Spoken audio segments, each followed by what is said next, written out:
ઘણા વર્ષો પહેલા મધુનગરમાં ખૂબ જ મોટું અને સુંદર જંગલ હતું. તે જંગલમાં બધા પ્રાણીઓ હસી ખુશીથી રહેતા હતા. મધુપુરના જંગલમાં એક પાતળો શિયાળ રહેતો હતો. તેનું નામ ચિંપુ હતું. ચિંપુ શિયાળ ભૂખથી પરેશાન થઈને જંગલમાં ભટકતો હતો. તેને થોડા દિવસોથી કોઈ શિકાર મળ્યો ન હતો. એના લીધે તે ખૂબ જ ભૂખ્યો હતો અને ભૂખના લીધે ચિંપુ શિયાળને ચક્કર આવતા હતા. જ્યારે તેને આસપાસ કંઈ દેખાયો નહીં ત્યારે તે બેસી ગયો અને ઘાસ ખાવા લાગ્યો. તે જ ક્ષણે એક સિંહ ત્યાંથી પસાર થઈ રહ્યો હતો. તે આ જંગલનો રાજા શેરગંજ હતો. ચિંપુ શિયાળને ઘાસ ખાતા જોઈને શેરગંજ તેની પાસે આવ્યો અને કહ્યું,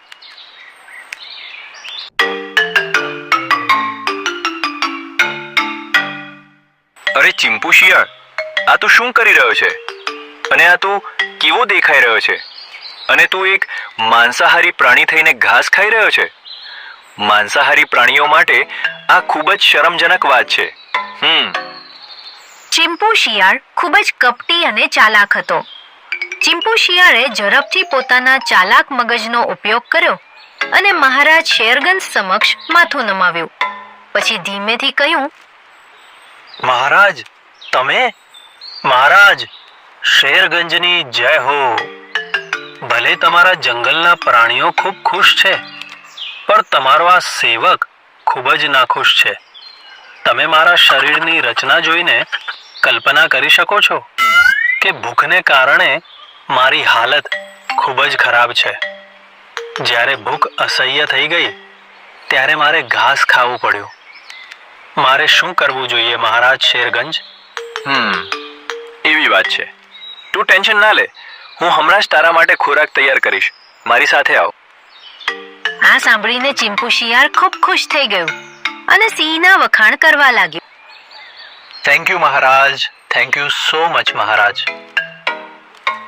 મહારાજ શેરગંજ, તમે મહાન માણસ છો. તમે એક મહાન રાજા છો. આ જંગલમાં તમારા જેવો દયાળુ રાજા ક્યારેય નહોતો થયો. પ્લીઝ મારા માટે થોડું ભોજન ગોઠવો.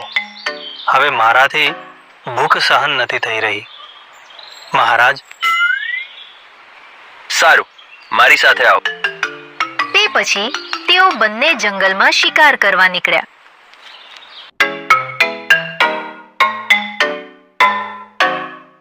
થોડે દૂર ગયા પછી શેરગંજે એક જંગલી ગાયને ખેતરમાં ઘાસ ચરતી જોઈ.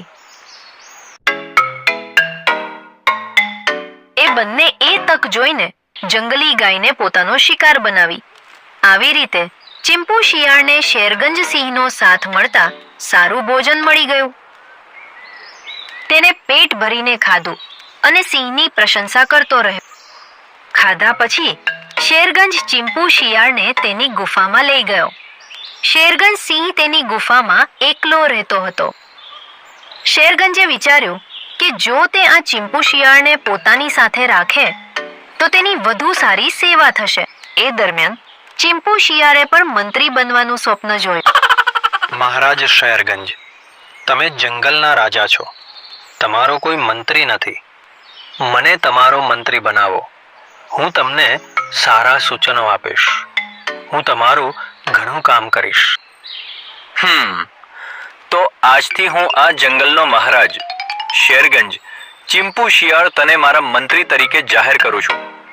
હવે તારે દરરોજ જંગેક નરેક નાના મોટા સમાચાર આપવા પડશે અને શિકાર માટે ક્યાં શિકાર મળશે એ પણ તારે મને કહેવું પડશે. પછી હું તેનો શિકાર કરવા જઈશ. આજથી તું અહીં મારી સાથે જ રહીશ અને જ્યારે હું શિકાર કરવા જઈશ ત્યારે તારે મારી સાથે આવવું પડશે. સારું મહારાજ શેરગંજ, હું બધું જ સમજી ગયો. થેન્ક યુ મહારાજ.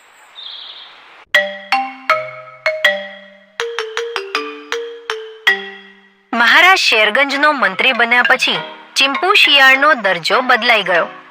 મહારાજ શેરગંજ સાથે રહીને તેને દરરોજ તાજું માંસ ખાવાની તક મળી. તેની તબિયતમાં સુધારો થવા લાગ્યો. તે જાડો અને મજબૂત બની ગયો. જંગલના બીજા પ્રાણીઓ પણ તેનાથી ડરવા લાગ્યા. નાના પ્રાણીઓ તો ચિંપુ શિયાળને જોઈને ભાગી જ જતા. મહારાજ શેરગંજનો મંત્રી હોવાથી બધા ચિંપુ શિયાળને સલામ કરતા. આનાથી ચિંપુ શિયાળને થોડો ઘમંડ થવા લાગ્યો. હવે તો હું ખૂબ જ શક્તિશાળી બની ગયો છું. બધા મારાથી ડરે છે. હું આસાનીથી શિકાર કરી શકું છું. તો એવામાં મારે આ જંગલનો રાજા હોવું જોઈએ, નહીં કે મહારાજ શેરગંજ. મારે શેરગંજને રસ્તામાંથી હટાવવો પડશે. કંઈક તો ચાલાકી કરવી પડશે મારે. આવી રીતે થોડા દિવસો પસાર થયા. મહારાજ શેરગંજ, મારો દરજ્જો પણ ઘણો વધી ગયો છે. જંગલના બધા પ્રાણીઓ મારી આગળ નમન કરે છે.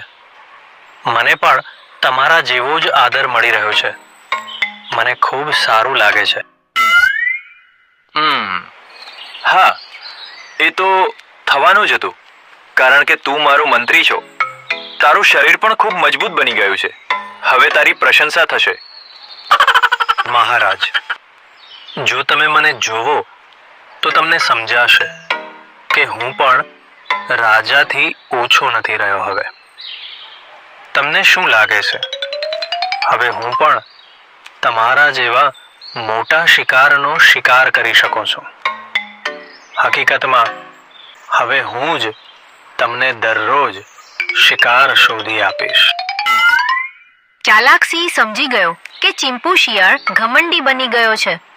તેને લાગ્યું કે તેની શક્તિને કારણે બધા પ્રાણીઓ તેનાથી ડરતા હતા. સિંહે વિચાર્યું કે ચિંપુ શિયાળને હકીકત બતાવવી જ પડશે કે જંગલનો રાજા તો હંમેશા સિંહ જ હોય છે. મંત્રી સાહેબ, હું રોજ શિકાર કરીને કંટાળી જાઉં છું.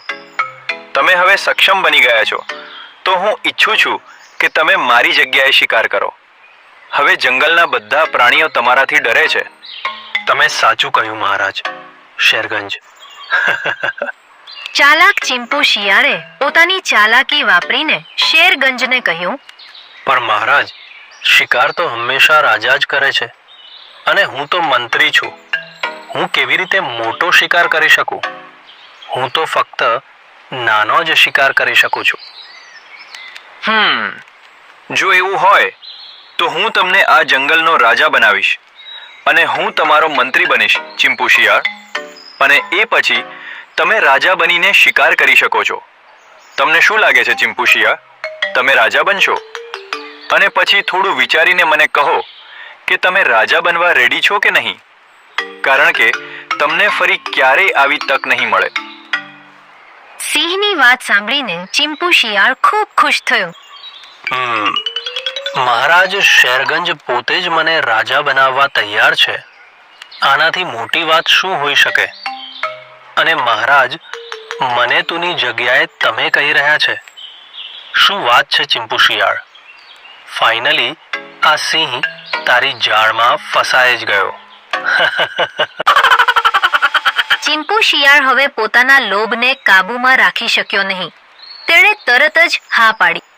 મહારાજ શેરગંજ, જો આ તમારો આદેશ છે તો હું રાજા બનવા તૈયાર છું.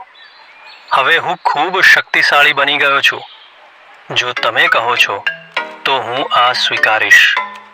પરંતુ તમારે પ્રાણીઓમાં આ વાત ઝડપથી ફેલાવી દેવી જોઈએ કે હવે હું મહારાજ છું, તમે નહીં. કારણ કે જો તમે નહીં કહો તો તેઓ બધા મને પોતાનો રાજા સ્વીકારવાનો ઇનકાર કરશે. ઠીક છે મહારાજ શિયાળ ચિંપુ, ખૂબ જ ટૂંક સમયમાં હું જંગલના બધા પ્રાણીઓને આ જાહેરાત કરીશ.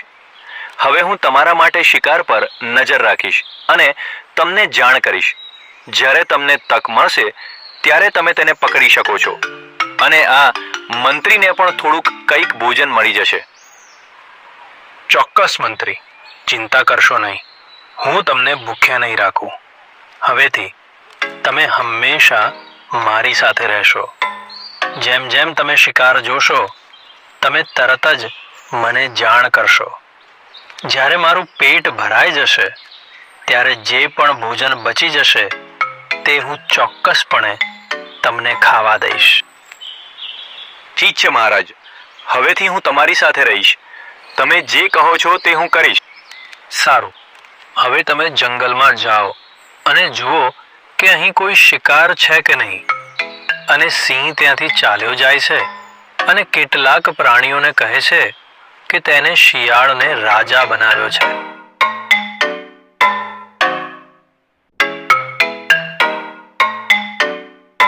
બીજા દિવસે યોજના મુજબ સિંહ જંગલમાં ગયો અને એક ઊંચા ટેકરા પર ચડી ગયો અને આસપાસ જોવા લાગ્યો.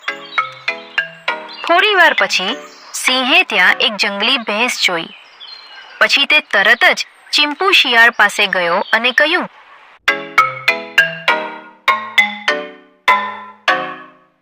હે જંગલના રાજા ચિંપુ શિયાળ, મેં એક મોટો શિકાર જોયો છે મહારાજ. પ્લીઝ તેનો સ્વીકાર કરો. તે બધા માટે સારું રહેશે. મહારાજ જલ્દી આવો. સારું, શિકાર ક્યાં છે? મને ઝડપથી ત્યાં લઈ જા, નહીં તો આપણે તેના પર પહોંચીએ તે પહેલા તે ભાગી જશે. મહારાજ, મેં તે ટેકરા પાસે તે શિકાર જોયો હતો. સિંહના શબ્દો સાંભળીને ચિંપુ શિયાળ ઝડપથી તે જગ્યાએ પહોંચ્યો અને ભેંસ તરફ ધ્યાનથી જોયું. ત્યારે સિંહે કહ્યું, મહારાજ, શિકાર તૈયાર છે. તેના પર હુમલો કરો. તેને ભાગવા ન દો. ઝડપથી હુમલો કરો. રાજા ચિંપુ શિયાળને તેની શક્તિ પર ખૂબ ગર્વ હતો. તે શિકારની નજીક આવ્યો અને વિચાર્યું કે જેમ સિંહ કૂદીને તેના શિકારને મારી નાખે છે, તેવી જ રીતે હું આ ભેંસને પણ મારી નાખીશ.